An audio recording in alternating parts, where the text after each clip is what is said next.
Nous avons déjà vu dans Zacharie chapitre 4 que le peuple de Dieu avait devant lui en ce temps-là une tâche très difficile à accomplir. La ville de Jérusalem avait été complètement brûlée dans leur jour du roi Nebuchadnezzar, à savoir la muraille de la ville, les maisons et même le temple. Mais selon la prophétie de Jérémie au chapitre 25, le peuple devait retourner à Jérusalem après 70 ans et la ville sera entièrement rebâtie ainsi que la muraille et le temple. Bien sûr, il se demandait comment cela pourrait se faire, car le peuple était peu nombreux, pauvre, sans argent, captif, esclaves et leurs maisons calcinées. Cependant, la parole de Dieu était véridique. La parole de Dieu s'adressa à Zacharie. Non par la puissance, disait-il, mais par mon esprit. Tu verras s'accomplir toutes ces prophéties prononcées par Jérémie et les autres prophètes. Le même problème se présente aussi lorsque nous pensons comment des hommes tels que moi peuvent-ils s'élever si haut au point de s'asseoir sur le trône de Dieu? La réponse est les 7 esprits. Le chiffre 7 parle de perfection et d'achèvement. 7 églises, 7 anges, 7 lampes, un livre scellé de 7 sceaux, 7 étoiles. Le chiffre 7 revient toujours à nouveau. Nous pouvons diviser l'œuvre du Saint-Esprit en 4 groupes de 7 chacun, si nous permettons au Saint-Esprit d'œuvrer en nous profondément, pleinement et librement.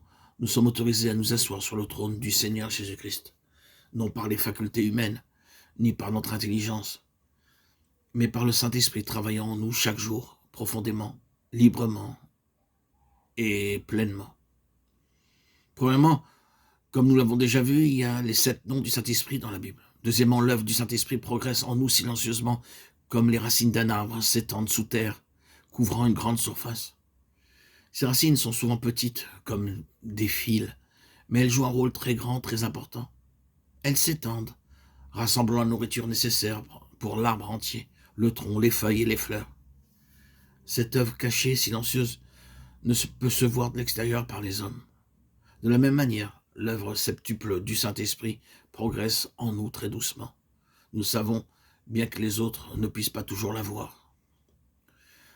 Troisièmement, le Saint-Esprit œuvre d'une manière qui est vue de nos voisins, nos amis, nos ennemis et nos parents. Ainsi, vous pouvez diviser l'œuvre du Saint-Esprit en une septuple œuvre intérieure invisible et une septuple œuvre visible par les autres. Quatrièmement, la septuple œuvre du Saint-Esprit accomplie dans le ministère du Seigneur Jésus-Christ. Si vous divisez cette œuvre en 4 groupes, vous obtenez le secret de la plénitude du Saint-Esprit pour tout être humain, quel qu'il soit. Nous avons étudié les 7 noms donnés au Saint-Esprit dans la Bible. L'œuvre septuple du Saint-Esprit progresse en nous très doucement. Et par cette œuvre, alors nous sommes préparés par notre bien-aimé Sauveur en vue de notre position avec notre Seigneur sur son trône. Cette œuvre est intérieure et invisible.